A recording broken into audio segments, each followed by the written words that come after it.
Quick thing I wanted to respond to. I responded in chat, but I just want to say it here. Mark was asking, he said it sounds like you guys believe that the DNC is beholden or are puppets for BLM. And I just wanted to clarify, the DNC has become, like the media and like almost all of our cultural institutions, have become beholden to SJW ideology. They're all speaking my old ideology. It's this kind of identity politics-based Marxism that's married to postmodernism in a weird way. But it's all about identity. It's all about, they believe the best way to look at the world is as a struggle between these identity groups for power, and that we need to redistribute the power among groups. They're collectivists, just like white supremacists. They don't look at you as an individual. They look at you as whatever racial group or sex group or sexuality group you're in, or whatever, an endless number of identity groups. That's how they view it.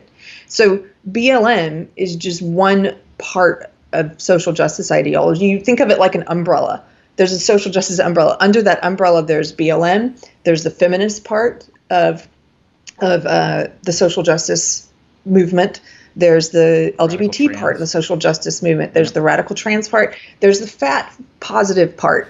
There's the mental health justice part. They keep coming up with new parts of it, and they basically go in and they cannibalize these movements, and from the inside out, they've cannibalized the ACLU. The ACLU used to be about civil liberties. The ACLU had an internal coup a couple years ago. I don't know if you guys remember this. There were some internal documents leaked. They had a fight. They had a civil war basically within the ACLU, and the woke SJW people won. Right. And so the ACLU has now said, they won't say this explicitly, but they basically said, social justice is our number one priority. Like they will not, they're not about civil liberties anymore. They should change their name, because if it conflicts with social justice ideology, they're not going to stand up for your right.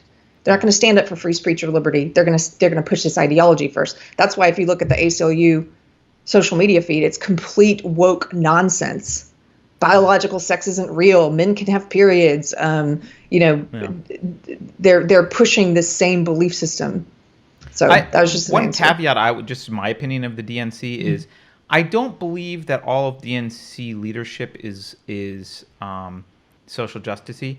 I think probably a lot of them are grifters, and they recognize that this is the way that party's going, and this is the grift to get on board with. And Hillary Clinton is probably the primary example of what a grifter looks like, right? That's what a grifter is, and she'll speak woke all day if that's necessary. And I don't even think, honestly, I know this sounds cliche, I don't even think Biden's a grifter. I kind of think I'm starting to feel sorry for Joe Biden. I kind of think I do feel sorry for Joe Biden. Something's going on with him that's just, if he had family around him that loved him, he would not be in this race.